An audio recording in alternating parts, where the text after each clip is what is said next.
السلام علیکم۔ خاکسار کو آر جی علی کہتے ہیں۔ آپ میرے ساتھ سن رہے ہیں لکھنؤ کی تاریخوں میں دفن دلچسپ قصے پر۔ ماہ رمضان کا مبارک مہینہ آپ کے درمیان حاضر ہے اور آپ سبھی خدا کے فضل و کرم سے روزہ تو ہوں گے ہی، تو آپ سبھی کو ماہ رمضان کی ڈھیروں مبارکباد۔ خیر، آج میں آپ کو اسی مبارک مہینے سے جڑے ایک بہتر قصے کو ساجھا کرنے جا رہا ہوں۔ آپ اس بات سے کچھ حد تک ضرور واقف ہوں گے کہ اس مہینے میں قرآن نازل ہوا تھا، پر زیادہ تر لوگ اس بات سے غفلت میں رہتے ہیں کہ اسلام کیول 1400 سال پرانا ہے، لیکن ایسا بالکل نہیں ہے، کیونکہ پیغمبر محمد سے پہلے بھی دنیا میں اور بھی پیغمبر اور نبی اس دنیا میں تشریف لا چکے تھے۔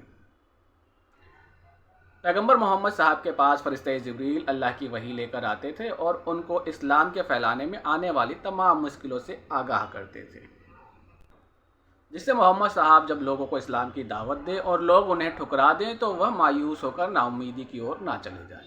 اس لیے وہ پہلے ہی ان کے دلوں کو مضبوط کر دیتے تھے، اور قرآن میں ہر بیان کو کھول کھول کر بتایا ہے کہ تم سے پہلے فلاں فلاں قوم نے کیسے کیسے اپنے تمام پیغمبروں کو اور کتنا ستایا ہے اور ان پر ڈھیروں تہمتیں لگائی ہیں اور ان کا مذاق اڑایا ہے طرح طرح سے سوال کر کے، اور ہم نے ان کو ان کا جواب دیا ہے۔ کچھ لوگ آخرت پر ایمان لے آئے، لیکن کچھ لوگ اب بھی گمراہی پر ہیں، جو لوگ بھاری نقصان میں ہیں۔ اور محمد صاحب پر قرآن تھوڑا تھوڑا کر اتارا گیا قصوں کی شکل میں۔ چلیے آج آپ کو سورہ ہود کا قصہ سناتے ہیں، جس میں 5 نبیوں کا ذکر آیا ہے۔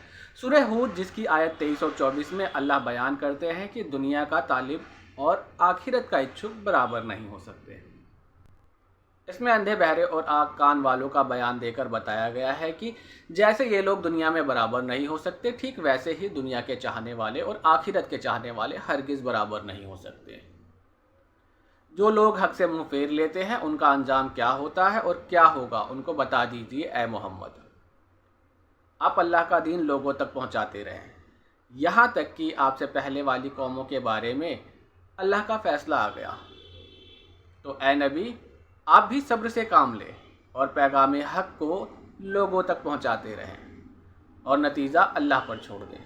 سب سے پہلے حضرت نوح علیہ السلام کو اللہ نے اپنی قوم کو دعوت اسلام دینے کے لیے نبی بنا کر بھیجا تھا۔ کہا جاتا ہے کہ وہاں کفر، شرک، برائی اور فساد سے زمین بھر گئی تھی۔ تب حضرت نوح نے کہا کہ میں تمہیں اللہ کے عذاب سے ڈرانے کے لیے بھیجا گیا ہوں۔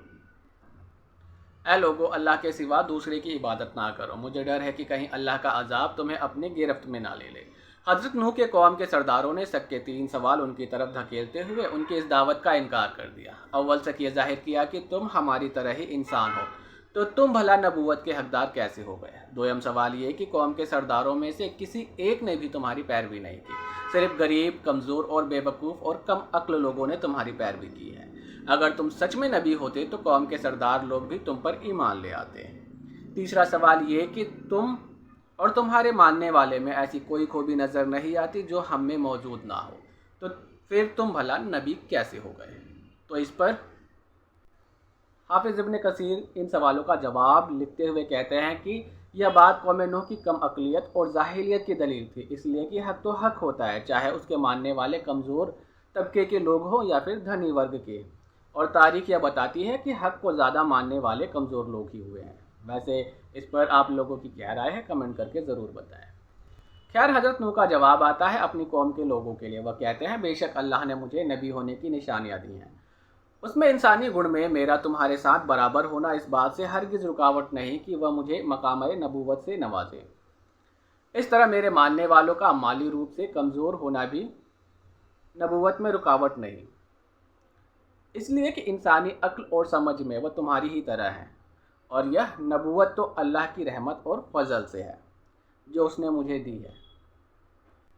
اگر تمہارے اندر دیکھنے کی یوگیتا ختم ہو گئی ہے تو تم حق کو نہیں دیکھ پا رہے ہو، تو میں تمہیں اسے قبول کرنے پر مجبور نہیں کر سکتا، میرا کام تو کیول بات کو پہنچا دینا بھر ہے۔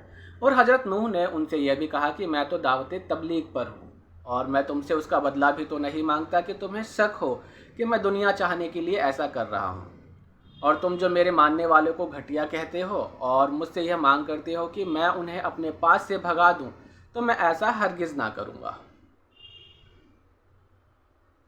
اس لیے کہ ایمان لانے کے بعد اللہ کے نزدیک ان کا مقام بلند ہو گیا ہے، اور جب وہ اللہ سے ملیں گے تو مجھ سے جھگڑیں گی، کہیں گی اے رب ہمیں اپنی مجلس سے انہوں نے نکال دیا تھا۔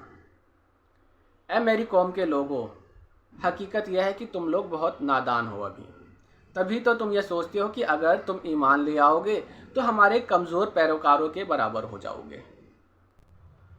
حضرت نوح نے اپنی قوم سے کہا، اے قوم، میں تمہیں دوبارہ بتا دینا چاہتا ہوں کہ اگر میں نے اپنے مجلس سے ان کمزور مسلمانوں کو نکال دیا تو مجھے اللہ کے عذاب سے کوئی نہیں بچا سکے گا۔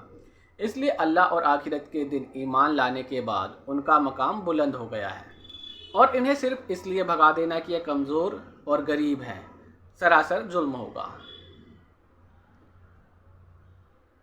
جب قوم نوح کے پاس ان کے جوابوں کا کوئی ترک حاصل نہ ہوا تو انہوں نے حضرت نوح سے فرمایا، اے نوح، ہم تمہاری باتوں سے تنگ آ گئے ہیں، اگر تم سچے ہوتے جس عذاب کا وعدہ کرتے ہو لا کر دکھا دو۔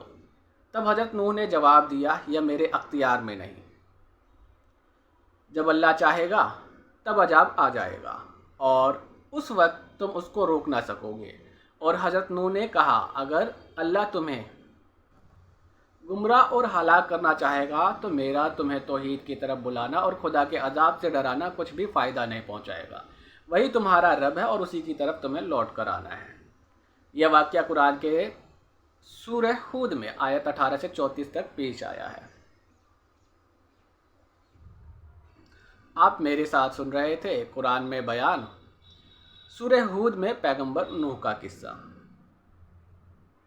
خاکسار کو RJ علی کہتے ہیں۔ ملتے ہیں پھر آپ سے یہیں کسی نئی داستان کے ساتھ، تب تک کے لیے خدا حافظ۔